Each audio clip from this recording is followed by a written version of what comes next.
it plays a critical part in any public health intervention, especially during a pandemic. So one thing that we've noticed, at least at most of Global Health, and one of the reasons why we started these health communications and public health communications and messaging platforms, is because there was a significant absence of public health messaging, at least understandable, easy to understand public health messaging at the beginning of the pandemic. So I want to take this into three phases, both where we came from, where we are now, and where we're moving towards.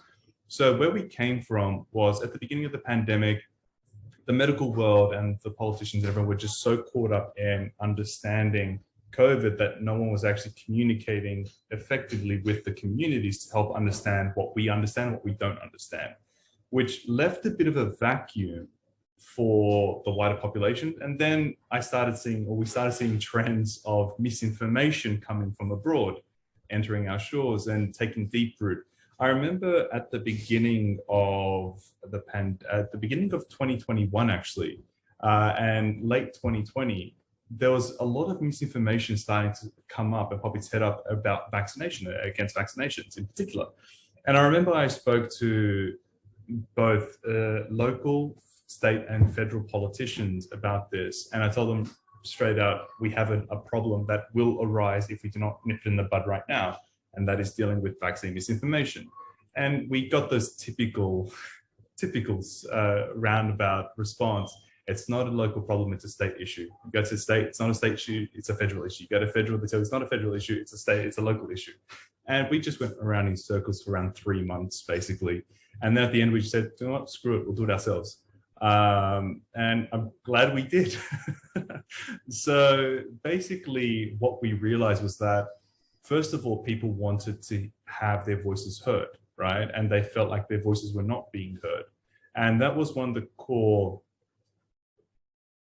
principles behind the misinformation, was that people were trying to have their voices heard, but not voicing their concerns in the right manner. They were voicing their concerns by sharing conspiracy theories, by sharing things that to them made sense because there was an absence of information. But when you have a public health emergency, you do not leave the public out of the health. And that's what I feel like happened at the beginning of the pandemic. Fast forward, when around April, May, or even towards June, public health messaging started to trickle in a bit from the governments. However, by that point, there was so much misinformation, so much distrust of the government because of the misinformation that it wasn't sinking in and it wasn't having the impact that it needed. And we know from HIV, the worst possible thing you could do during a public health emergency is politicize the health issue. Because the moment you politicize the health issue, it becomes a stigma. And once you stigmatize something, it becomes rooted in fear. And the moment something is rooted in fear, it's near impossible to overcome because fear is irrational, right? So basically there's dominoes just falling and colliding in each other. And that led us to where we are, well, what happened with the Misinformation Dozen and all the misinformation that went around and hesitancy and so on. And the reason why I mentioned this in particular, and health messaging as well, that when the health messaging did start, it started in English. And even then it was at an executive level English. It wasn't at a community level English. So that serves two functions, right? First, it excludes people who don't understand executive level English. And the second, it excludes people who are from a culturally and linguistically diverse background who don't understand that level of English. And the reason why this is important is because according to the ABS data on mortality, people from the Middle Eastern and North African region, born in the Middle East and North Africa, represented 10 times the deaths from COVID than those that were born in Australia. And even worse, those that, and on another level, not even worse, but on another level, those that were born in Oceania and in the Pacific had, I think it was around a 6 times increase. They represent 6 times the deaths than those born in Australia. And basically everyone that was born from a culturally and linguistic, the majority of people that were born from a culturally and linguistically diverse background represented higher deaths than people born in this country. And the reason here is it goes back to the cultural barrier, the language barrier. the fact that we didn't have messaging in languages other than English, especially critical messaging. And the reason why we tie this in is because health-seeking behavior is essential for COVID, right? People need to know when to seek help when they have COVID. That messaging was not coming around. People need to know what COVID is and how serious it is, and that messaging wasn't coming through. The only messaging on the flip side, the misinformation that was coming through from overseas was actually translated into Arabic, into Chinese, into a few other languages and shared. And I actually got videos sent to me from many different languages. And it was either subbed or dubbed into another language and shared widely within these communities. So the misinformation had a deeper rooting in these communities, which meant that in the Middle East and in North African communities, people were less likely to seek help when they had COVID. They were less likely to seek help early enough when they had COVID. So we all know from with monoclonal antibody therapies and with certain treatments, you need to get it early enough for them to be effective. In fact, with some of these medications, if you give them too late, especially when you're already in the severe side of things, they may actually have a counter effect. And that's what some of the studies suggested. So this is where this health-seeking behavior through public health messaging was lacking. And then in addition to that, people also didn't know who to trust, right? And they didn't know where to seek help or how to seek help. So if I show you my phone, my inbox is flooded from that time period, from people within our communities calling me up because they know I speak Arabic and a few other languages, calling me up and speaking their language, trying to understand what COVID is, convincing them. I think I had like at least 10 conversations a day over the phone with people from our communities, just describing what the vaccine was and how it's not going to kill them 5 years down the track, and some of this additional misinformation. So that's where I feel like public health messaging could have been much better. Now, where are we now? I don't think we've learned our lesson, to be honest. There is definitely additional messaging in other languages, which is fantastic. Again, it's more at an executive level. It's not exactly at an accessible level. However, where we're getting it wrong at the moment is there is a massive disconnection between health advice and public policy, right? And this disconnection between public health advice and public policy is causing a lot of distrust and a lot of people, and it's causing people to lose confidence in the health system because they think that what is happening now with these lifting of restrictions, as you stated, is health advice. It's not, it's political, it's a public policy thing, right? Actually, health advice is keep your masks on, wear your masks whenever you're indoors, keep away from crowded areas, maintain social distancing, avoid crowded places, and so on, right? Get boosted. That messaging is not translating down into policy because, and I suspect we're in an election year, right? The governments are trying to win back votes from conservative platforms, and they're trying to, they're trying to push that agenda of lifting restrictions. And we saw what happens when you lift restrictions without adequate messaging in December. We had one of the worst peaks in the world, not just in Australia. We had one of the worst peaks of infections in the world. Our infection rates were higher than the UK, the US, some of the most endemic countries and impacted countries on the planet. Our infections were higher than that per capita. And that's because public health messaging was not there. Public policy was not in line with public health advice, and public health advice was adamantly and quite directly ignored, right? So that's where we are about now, because as I know most people here, obviously being COVID safe schools, we're interested in the school environment and our families that support the school environment. So now with masks being lifted in schools, we had a small uptick in cases of the first few weeks, right, in schools. But that was capped because we had masking, because we had the twice weekly testing. What happens, or what does anyone think will happen once we remove those safeguards, especially in classrooms which we know are poorly ventilated, which we know in some places it's near impossible to social distance or to have a meter gap between students because teachers are overwhelmed with 30 to 35 students in their class, right? And in very small classrooms. Heck, even the studies from this from Switzerland assumed a 250 cubic meter room. So that's a pretty large room for 20 students, right? And that was considered unsafe after a certain amount of time if you didn't have adequate ventilation. So those are just some of the things that I think when we look at public health messaging, parents are not receiving that messaging. Teachers are lost and they don't know what's going on, because I've heard from several different people and messages again coming through from different platforms, and I really do appreciate everyone's messages. I try to get to as many messages as I possibly can, so if I haven't gotten to your message, I apologize. Yeah, so people are saying some teachers are over the moon happy that they're getting rid of masks, because they say, okay, great, we're getting rid of masks. Other teachers say, oh my God, what is going on? We need to keep masks on. But I think it comes down to two things. First, understanding what the virus is and understanding people's experiences with COVID, right? And then having personal experience with the virus in your own household and or people that you know. There's a lot of messaging out there about, and especially when we hear Coatsworth talk, I'm not even going to get started on Coatsworth. When we hear Coatsworth talk and him downplaying COVID to a mild cold, I secretly say I really hope he does get COVID at some point. And I know I feel horrible saying that, because in reality, the reality of it is it's not just about the infection, right? Not everyone's going to get it mild. And the people that do, even those that do get it mild, up to 30%, and we assume and estimate that that is even an underestimate, around 30% of people, even with mild or asymptomatic infection, will develop long COVID symptoms.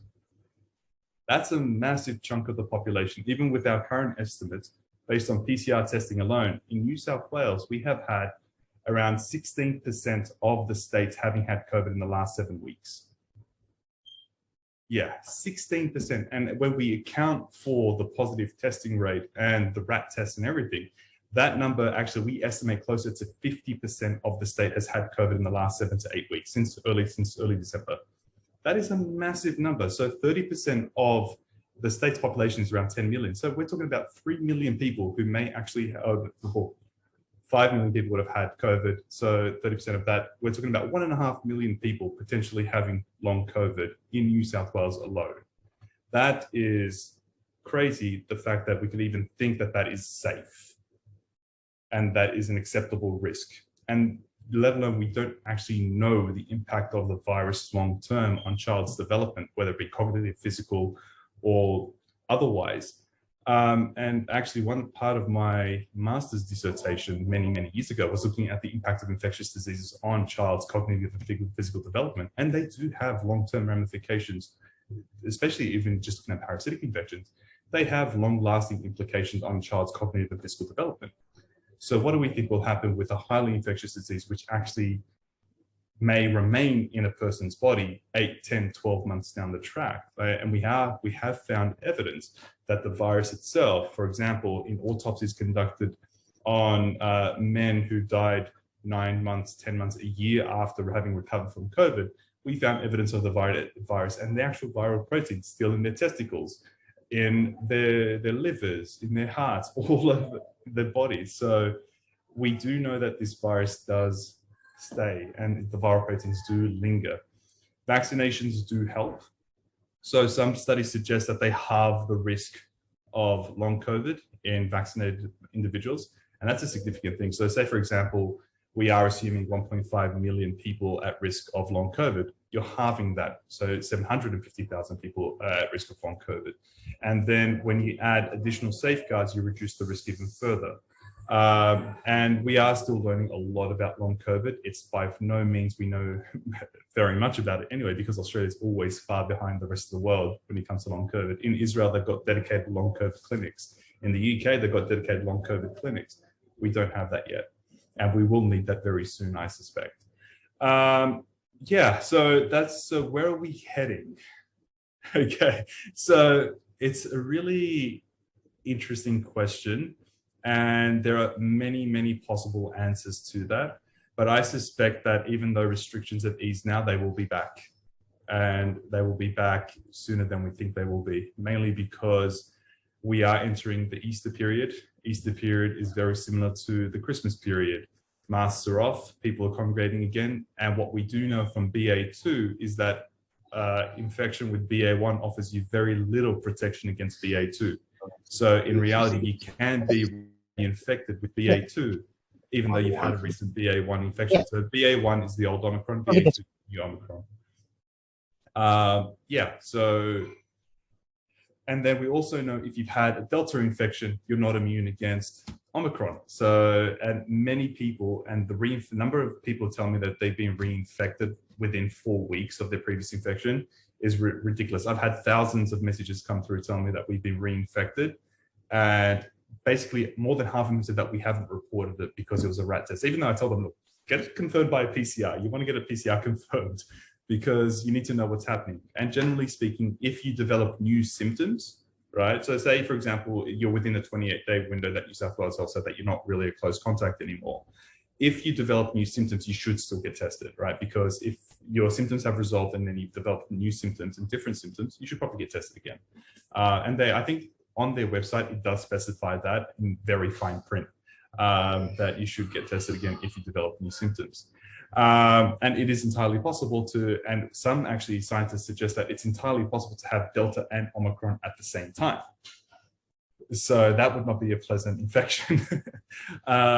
So what we're seeing is we will likely see an increase in reinfections. In the UK, reinfections account for around 10% of infections at the moment. And I think that's steadily climbing as well. We will see new infections as well in people who've been who've avoided infection.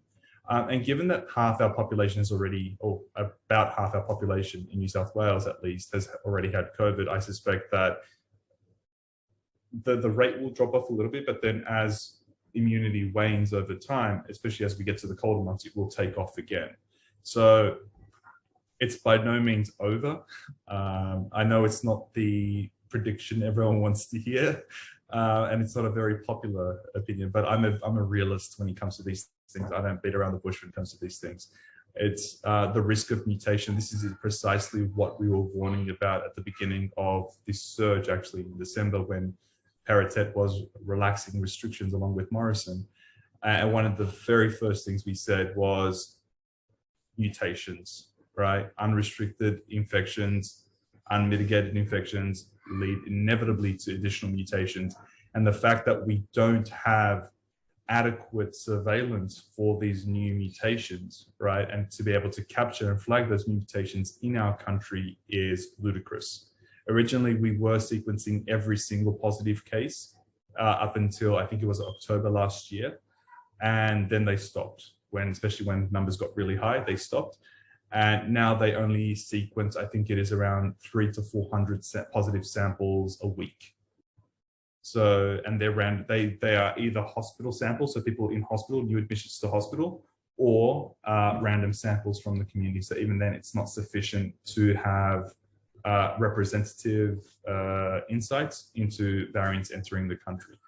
So I hope I haven't ruined people's evenings with this grim, this grim outlook. But like I said, it's I like to be real with these things when it comes to COVID in particular, because being blindly optimistic, as Coatsworth likes to paint himself, is a disservice to the rest of the country. And it's very, very clear where he's heading anyway, so I'm not even going to go there. Oh, thank you, Dr. Mo. I mean, I really appreciate your honesty. We all do. We're all here for transparency and for science-based information. I mean, my big concern is that, you know, how do we come back from this when ideas have become so ingrained and behaviours have been shaped by the messages that we're hearing? You know, COVID is mild, Omicron is mild, kids don't get sick. We really, as a group, I mean, we're a noisy little bunch, but really we're coming up against an even noisier minority. And so, yeah, I mean, any advice for groups like us and what we can sort of do as individuals to sort of cut through that really worrying, sorry, that's my child. I'll go on mute now so you can answer. Fine. I have the same problem here. My niece is a bit naughty today, so if you hear roaring and screaming in the background, that's her. So to answer your question, I think we should learn a lot from the anti-tobacco lobby and the anti-tobacco movement that occurred over the last 20 years.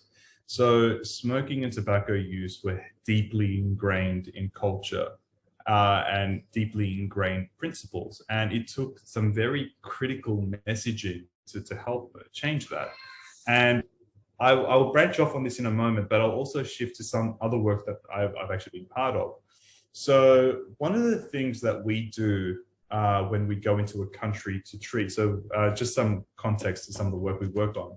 So part of Mercy Global Health, we work in 25, 26 different countries overseeing infectious disease controls for a key philanthropy partner that we have in the US, not the Gates Foundation, if anyone's asking, but another philanthropy. These guys are really, really good, actually. I like them. So we oversee their infectious disease portfolio. And one of the things that runs on an annual basis is something called a mass drug administration program. So basically, some parasitic infections are so widespread in a country that the most cost-effective way to actually treat everyone is to treat the entire country all at once in one day. And we do that for 25, 26 countries. We've done that in India. In India, I think we got to 222 million people in one day, which was exhausting. Yeah. And so in, for example, Ethiopia, where religion and culture are deeply ingrained in people's psyche, as we would see in most cultures and communities in Australia as well. One of the things we have to do before any mass drug administration program is run a desensitization program where we actually go into the communities, have discussions with the communities, have discussions with the religious leaders and key stakeholders in the community that actually people listen to. Because once you speak to people that people listen to, it makes the dissemination of information easier, right? And because you have community buy-in. And one of the first things that anyone should do is obtain community buy-in by speaking to heads of communities, which was a critical step that was missing in the vaccination dissemination, information dissemination in Australia, because people felt like they're being forced to do something rather than actually willing to do that themselves because they didn't have that community buy-in. And if you know culturally linguistically diverse communities, we are very set in our ways. And I speak from my own community, the Lebanese community, we're very stubborn. And we can be very, very stubborn unless we're convinced that this is what we want to do, right? And I tried, that's actually how we were able to be quite successful with messaging within the Arabic speaking community, is by actually getting buy-in from community leaders and head of household. So believe it or not, in the Lebanese speaking community or the Arabic speaking community, women are the heads of the household when it comes to decision making around health. And that often gets really misunderstood because I know guys always like to think that they're head of the household, but no, sit aside, guys. It's more of a matriarchal society. And I get more messages from women asking me questions about health and about COVID than I do from anyone else, because I know they're going to be the decision makers about if their kids get vaccinated, if their husband gets vaccinated, if they get vaccinated. And often than not, we ignore that. So we have to understand the cultural differences and contextualize the messaging and approach the right people for that messaging within the communities, right? So that's how you gain trust, and that's how you could start to desensitize people to the notions that are deeply ingrained. Like, for example, with smoking, it was part about removing the branding away from things that tobacco companies paid millions of dollars to psychologists to develop that kind of branding, right? And you're taking that away. With us, it's more about helping people understand, and it works sometimes, but not all the time, helping people understand that who they are relying on for their information are actually people who do not have their best interests at heart. They're people who are profiteering off their misinformation. They could be naturopaths who are selling $200 or $300 or $400 treatments for COVID, or they could be a doctor who sells, who has a podcast and earns millions of dollars off the podcast, or have rights and speaking gigs and so on. So there are those kind of things. So helping them understand, and the Centre to Counter Hate have done an amazing series on this. Actually, they've identified They call them the Disinformation Dozen. So basically, 2/3 of all misinformation online come from 12 people and 12 sources. So 2/3 of all vaccine misinformation online come from 12 people. I highly recommend that people read their report. And then they also did a repeat report after that also found that these exact same people are earning on average around $1.2 million from their misinformation based off their newsletters alone, because they get paid for people to subscribe to their newsletters. And that's not to say how much Robert Malone earned from his podcast with Joe Rogan, or all these other people who show up at who own companies who actually are making money because they own companies and so on. So it's a very interesting read, and I highly recommend people read it. Yeah, so that's the other component, is learning to disassemble the things that make misinformation attractive, right? Because they see these people as people speaking the truth, when in reality they're just manipulators of information who are playing on people's fear, right? The other thing could be to have open and honest conversations with people about, okay, you're scared, what are you scared about? Try to understand the root cause of their fear, because if they've already sunk into the misinformation, then there's already inherent fear there, and deep-seated fear. Trying to understand where that fear comes from and how to address that fear also goes a long way, right? So these are just some of the tools that you can use to have these conversations, and even as a collective to have an impact. But it's much more harder, I would say, much harder. My language skills drop at this time of day. Yeah, it's much harder to have these conversations as a collective, and it's more an individualistic approach, I would say.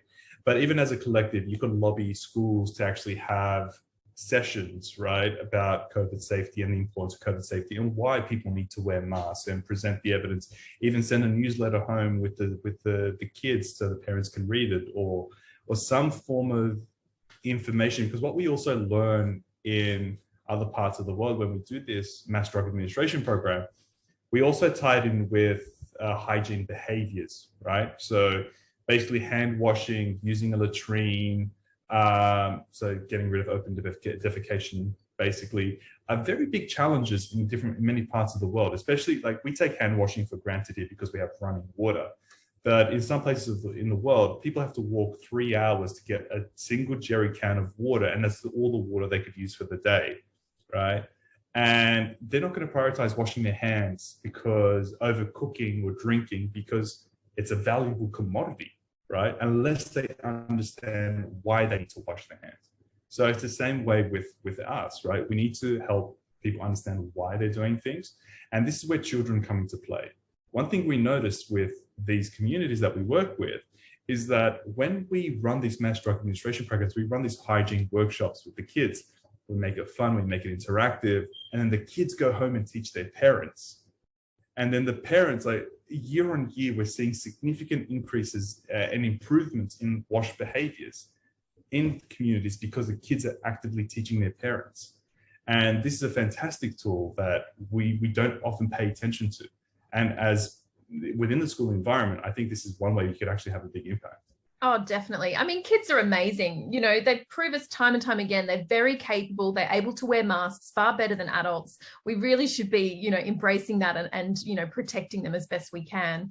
I might just, Peter's popped his hand up for a question. So we'll hear from Peter, and then I might just open it up to Amanjit, who's going to moderate our Q&A. because I know we're short on time, but I really appreciate everything that you're saying tonight, Mo. It's fantastic. Peter? Yeah, my question's about I have 2 young daughters who we have kept pretty much isolated from the world since the pandemic started. And we now are in this perverse situation where one of their friends gets COVID. We're really pleased because we feel that once they've recovered from their COVID, they're a safe playmate and they can come and have a play date, which is does my head in. But now with the different variants around, is this theory no longer sound in that they may have just had an episode with one variant but still be just as liable to be carrying a different virus asymptomatically when they come for a play date? So personally speaking, and also based on some research, there's no guarantee that your second infection is going to be mild, right? Or milder than your first. Personally speaking, my second infection was worse than my first, like by far worse than my first. And for those who didn't know, I had COVID twice in the course of 4 weeks or 3.5 weeks. So yes, it can happen. And the second time I cut it off my niece, my 2-year-old niece. So it can happen, it does happen, but you can be quite symptomatic as well. So my recommendation, or just on that topic, if your children's playmate is symptomatic with any symptoms, then just be cautious. But if they are fine and they're not coughing, there's no real signs of infection, I wouldn't be too cautious, because I think it's important for the children. We need to balance it out as well with just being overprotective, but also allowing children to be children at some point as well. I hope that makes sense. Okay, thank you. Over to Amanjit. Thank you. Amanjit, did you want to, you got some questions for us? Yes, so there's quite a few questions that I've noted down. Now, I don't think we're going to have time to get through them all, but there's a couple here that are quite similar to each other. And they're both related to sort of underreporting of testing. So one of them is, do you think people are not reporting so they don't have to isolate? And the other is, there are anecdotes reporting that people aren't reporting positives or not testing at all. Can we trust that the lull is actually even a lull? They're both very, very good questions. And this is one of the reasons why I was against rapid tests in the first place.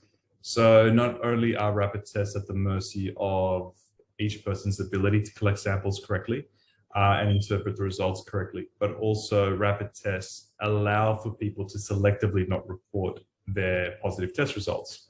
I do personally believe that there is the lull is in large due to people not reporting their rapid test. People are relying heavily more on their rapid test than on the PCR test. We've seen that with the numbers, right? Our PCR tests are down to 30,000 a day, 20,000 sometimes, down from 150,000 just 4 or 5 weeks ago. So we know that people are not getting tested with a PCR test. And the number of people that have come to me and told me, look, we've done a rapid test, we've come back positive, we're symptomatic. And I tell them, have you reported? I said, no, because we don't want to have the health authorities or the police knocking on our door and telling us we can't go anywhere. I'm like, well, you still can't go anywhere. You need to stay home. So people are not reporting because they find that it gives them more autonomy to make their own decisions about their own health and whether or not they go out or not. One of the indicators that we use for prevalence of infection in a community is the positive test rate. Today, the positive test rate has jumped up again, right? So the positive test rate, to give you an example, in December, early December, late November, our positive test rate was less than 1%, right? Less than 1% means we have a good control of the virus.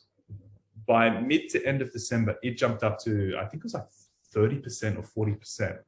Anything above 5% means that we're doing a really bad job at controlling the virus, and it's rampant, basically. At the moment, and I'll get you the figure right now, actually, just to give you today's positive test rate. I think yesterday it was down to 7%, and today it's up to 9.5% in New South Wales.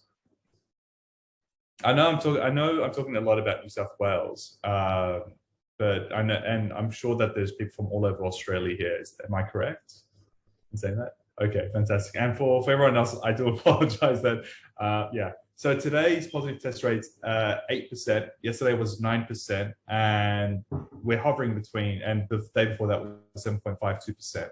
And it's hovering up and down. And this is because infections are rising in the community undetected, right? And to give you an example, that's 3,000 tests of positive cases of 37,000 cases of 37,000 tests. And on the weekend, it came down to 15,000 tests, 15,700 tests, PCR tests were conducted on the weekend, which is abysmally low. Even during the lull period, last year when Delta was before the Delta wave, or even during the Delta wave, that number was never that low, right? So we have a very, very small number of people getting tested, and that in part, but the positive test rate is still pretty high. It's still above 5%. So it means that we still have widespread infections in the community and underreported cases, or unreported cases. Okay, thank you so much for that, Dr. Mo. So I've got another question here that I think some people might be curious about, because we're hearing some dialogue on this kind of thing lately. Is there any credibility to Iceland's proposal that vaccine plus infection is more protective than vaccine alone? Oh, it's a good question, and it's a difficult question to answer, mainly because we actually don't know how long immunity from infection plus vaccine will last, because we do know that both wane at similar rates. However, we also know that vaccine protection is broad protection compared to effective immunity, which is very narrow and specific protection. It's strong, but very, very specific. So if we have these new variants, then that's not necessarily the case. Your protection is going to be it's going to be similar to what just having 2 doses, I would say. And your infective immunity is not going to be any added benefit. It's not going to give you any real added benefit, especially when we look at what happens between Delta and Omicron, right? Between Delta and Omicron, a previous Delta infection provided you with, I believe it was anywhere between 0 to 19% protection against new infection, with a lot saying 0 is the more accurate number, because it was too specific. Your immune reaction to Delta was very specific. Omicron itself is very far mutated from Delta. And to give you an idea of how far mutated BA2 is compared to Omicron, BA2 has more mutations between it and Omicron than the wild type and Alpha. In essence, it's its own mutation, right? But I suppose the world bodies are just trying to minimize panic about this. But we are seeing it's more transmissible, it's more severe, it has better immune evasive techniques and properties compared to BA1. So, and it is quickly becoming the dominant strain in many countries. So that just gives you an idea. So even if you were infected with Omicron and you've had your 2 doses, still get your booster, I think is the moral of the story. Don't rely on your infective immunity alone, because it's not going to be sufficient. Thank you for that. Now here's the next one. Do you think we are likely to follow the UK and stop free testing and stop isolation rules for positive cases? Knowing Omicron, sorry, I did use his nickname there for a moment. It does seem more likely every day, but I'm sure there will be some pushback from the medical professional world and from many. It's a real shame that he's not listening, and even Morrison aren't listening to health advice. And it's a real shame that New South Wales are not listening to Kerry Chan, because I think she's probably one of the best CHOs in the country. And this comes from not only me, but many, many infectious disease experts. And she has a lot to offer, but they've just completely ignored it and sidelined her. So it's, state elections, I believe, are in a year or 2, and they may be next year or the year after, 2023, 2024. Can't pinpoint exactly when. And people have short memories, unfortunately. So I don't think today's anger and frustration will translate to them losing the election. I think they need to do that on their own. But yeah, whether or not we follow suit in the UK, it seems like we are heading that trajectory, but the UK are by far not the gold standard we should be, or not by any standard people that we should be emulating at this point, because I lived in the UK at the beginning of the pandemic, right? When I came back to Australia, it was an inadvertent relocation to Australia because the border shut. But they are a prime example of what not to do during a pandemic. And we should not be following their footsteps. Okay, thank you for that one. Now I've got a sort of a bit of a 2-parter from the one person, but I think they're pretty pertinent to what some people are going through. So this member works in a hospital school, and there are COVID rooms where the classroom is. Now she's going to be wearing an N95 and goggles. Will she be safe enough? And the other part is, have the hospitalisation criteria been reinstated to what they were before the system became overwhelmed? It's a good question. I won't be able to answer the second question because I'm not too familiar with the hospital policy. I'm sure there's someone on this panel that may actually know the hospital system policy a bit better than I do. But just on the protection offered by the goggles and mask, if the room is not adequately ventilated, if it's not negatively pressured, and if they don't have adequate PPE and the patients who are in the COVID rooms also aren't wearing PPE, then there's still quite a significant risk because they're going to be there for quite a while. If they're in a hospital school, they're going to be in those rooms for quite a while and their risk of exposure climbs with time.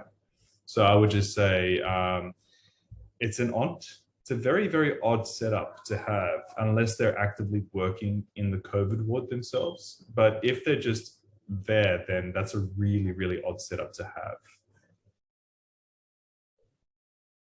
Thank you. And I think someone's going to have to tell me when I have to stop asking questions, but we'll do at least one more. And I think this one's quite topical at the moment. Do we know the effectiveness of 2 doses for the 5 to 11s against Omicron? It's a really good question. We suspect, and we don't have that information yet, but what we do suspect is that it has the same immunoserological properties as in adults, even though it's just a third of the dose. So we assume that it's roughly the same kind of protection, which is, if I'm not mistaken, the first 2 doses is around 75% protection within the first month, and it does wane really quickly, or it wanes over time. But after 6 months, that will drop down to 10% protection against, or 6 months plus, 10% protection against infection and 35% protection against severity of illness. And that's just because that's what we see in adults as well. But if there is new data out there, new research, I'll definitely make a post about it and make sure that the question is answered properly.